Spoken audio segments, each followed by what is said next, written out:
All right, picture this. You found the perfect home, you're under contract, and everything's going great. And then the appraisal comes in low. Suddenly, your deal's on the line. Tensions rise, and you're wondering, now what? I'm Leslie Martin with Oaks Realty, and I've seen this scenario play out over and over. Some appraisals hit right on target, no stress. But when they come in low, that's when the deal starts falling apart, unless you know how to handle it. And here's the deal. If you don't understand the appraisal process, you could be caught off guard. But don't worry, I'm going to walk you through exactly how this works and what to do if things don't go as planned. Let's get into it.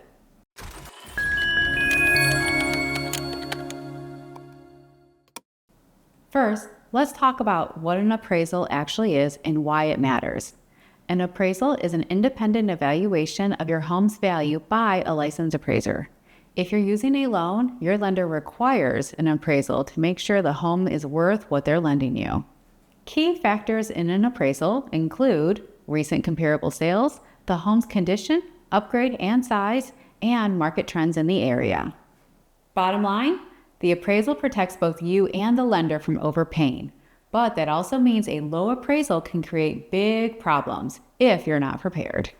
So what happens if your appraisal does come in low?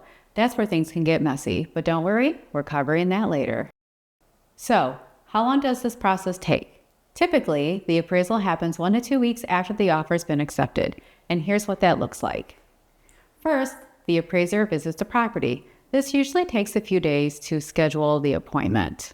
Second, the appraiser researches and writes the report. That's usually about 5 to 7 days. And finally, the lender reviews the report. That's another 1 to 3 days. So in total, expect 7 to 14 days for the appraisal process. But heads up, if you're in a busy market, it could take longer.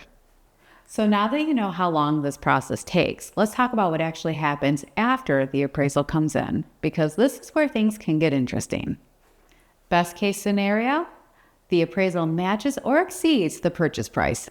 That means no issues. You're one step closer to closing. But what if it comes in low? That's when things can get tricky. But don't panic, you have options.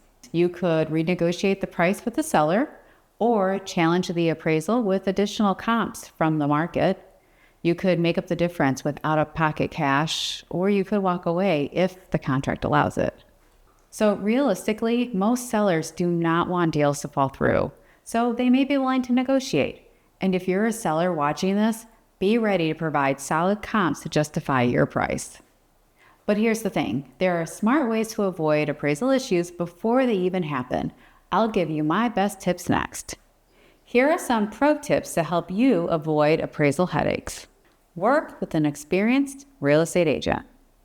We can help you prepare for potential roadblocks. Be proactive. Check comparable sales before making an offer.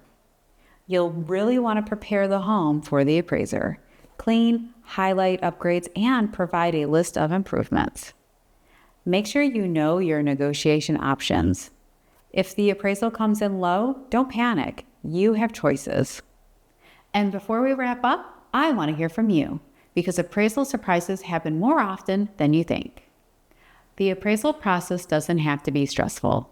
Understanding timelines and negotiation strategies will help keep your deal on track. So, have you had an appraisal come in lower than expected? How did you handle it? Drop a comment below, because I'd love to hear your experience.